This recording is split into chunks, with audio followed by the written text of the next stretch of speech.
now would be a good time to do some recommendations for some cozy winter reads. I've been deep into my dark academia autumn, but I feel like winter is the time to curl up with a blanket and a hot drink and read something cozy, something a little bit light-hearted, a little bit more fun. I think it's really underrated as a reading time of the year. I think everyone's all about the summer reads, all about the books on the beach, but when it is dark and rainy in the whole of the afternoon and cloudy, I just want to sit there with my book and be all warm and cozy.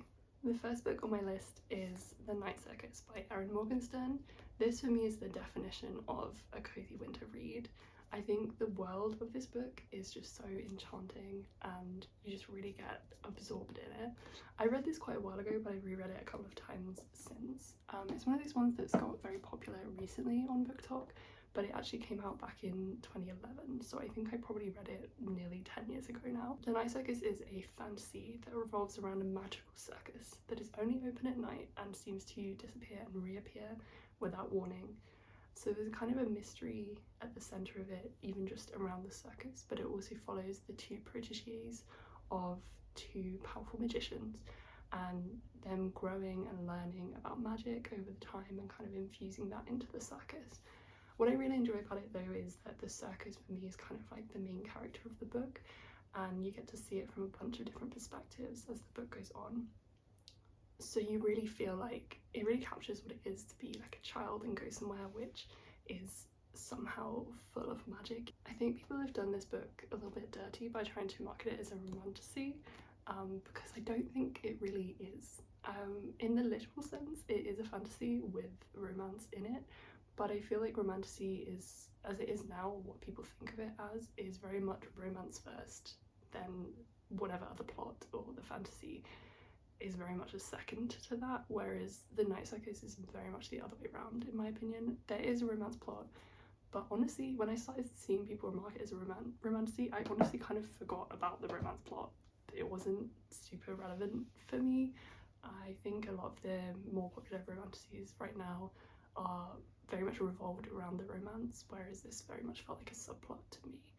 So if you're looking for a romantasy, this might not be the one, but if you are looking for something that is really enchanting, that is really a little bit more slow paced, but very descriptive, very much draws you in, then this might be the book to read this winter.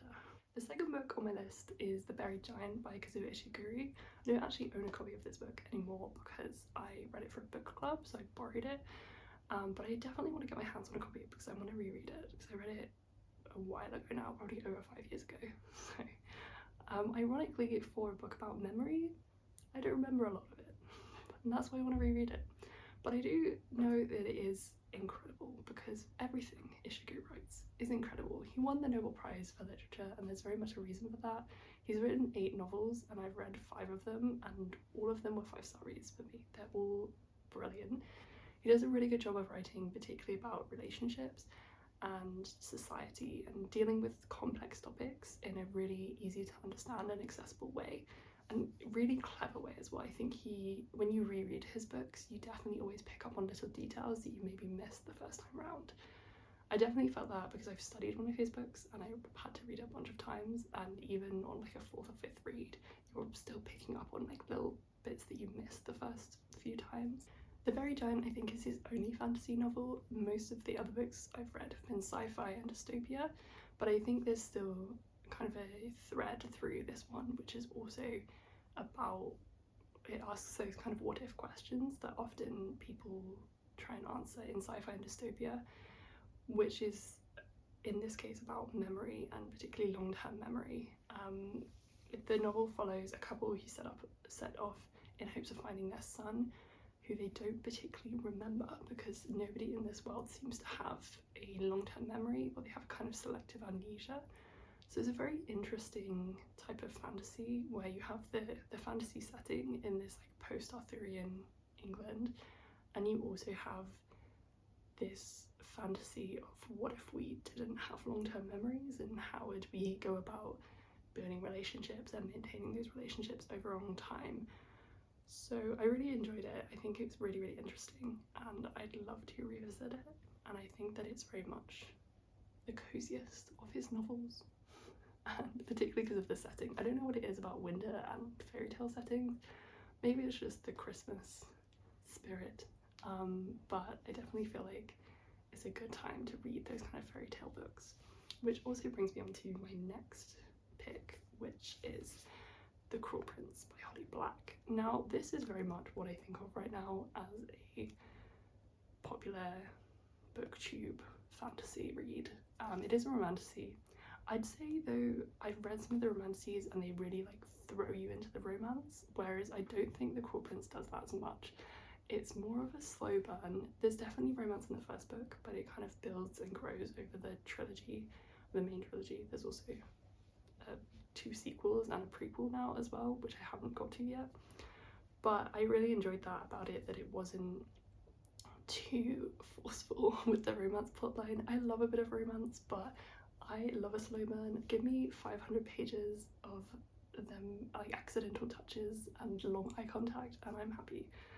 So The Cruel Prince starts off with the main character Jude witnessing her parents being murdered, and then she gets taken by their murderer, who happens to be her half-sister's father, to the land of fairy, where she tries to fit in spite of being immortal and not really belonging to that world.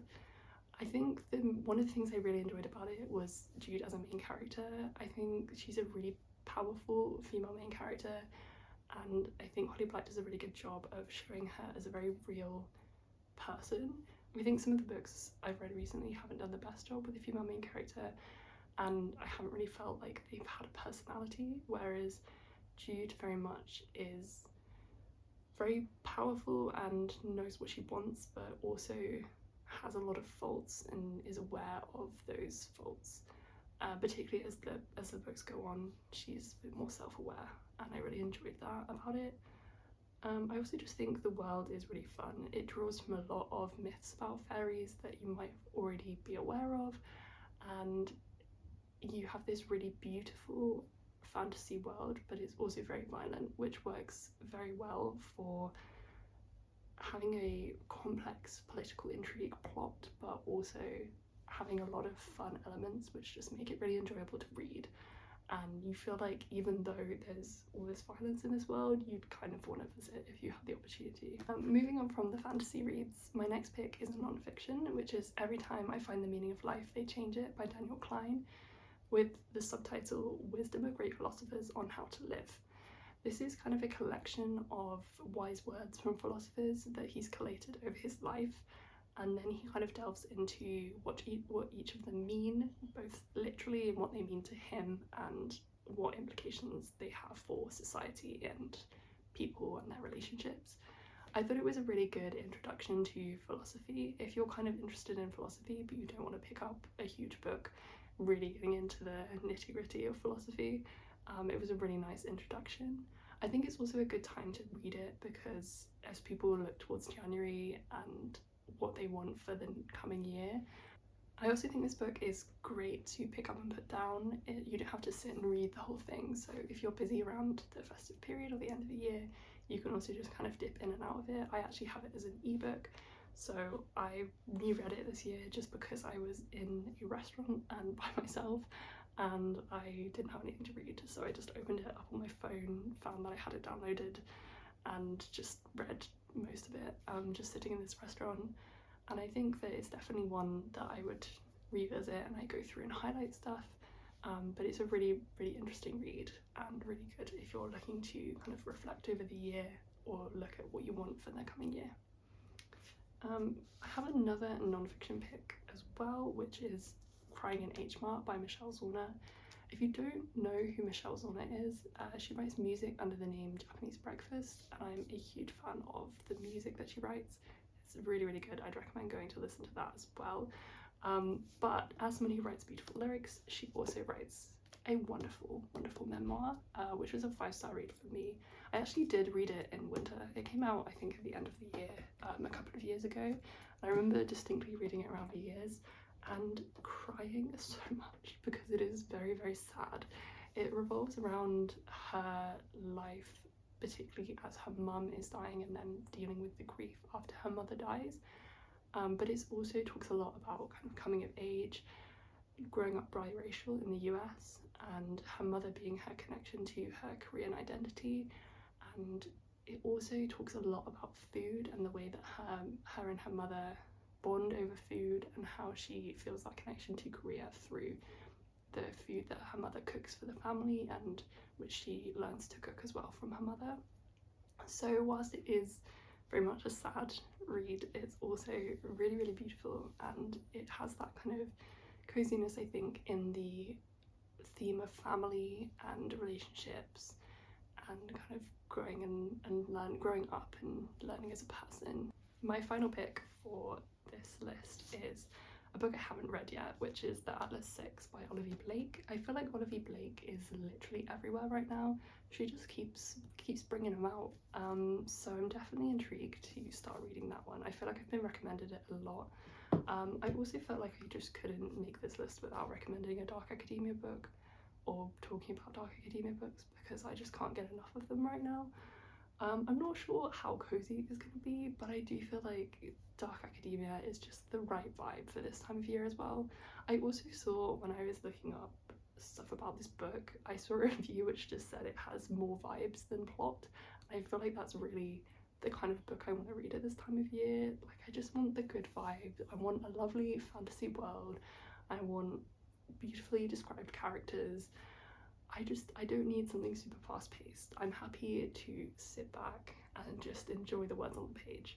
So I'm very excited to read that one.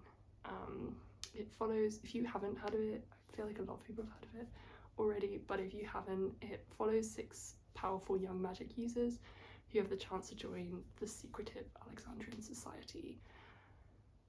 It's the first of a trilogy as well, so there's more books to come with that one, so I'm really hoping I enjoy it, and I can definitely dive into the world of Olivie Blake. I also really enjoyed the fact that The Atlas Six was originally self-published. I think it's really nice to be able to read self-published works at the moment, and I like that stuff like BookTube gets those books promoted and then manages to get authors into the publishing world, which can be really, really difficult. So I'm definitely intrigued to read it. Well, I hope you enjoyed my recommendations for your cozy winter reads, and perhaps there's something on there that you haven't read already. I've definitely got a long TBR for the rest of the year, so I will be delving into that with my blankets and my hot drinks. If you want to see more of my videos, you can subscribe and like this video. I will definitely be doing a roundup of my best books of the year, and I am quite picky with my 5-star reads, so you'll know that those are the best ones that I've read. So this is my little collection of books to read this winter. Happy reading.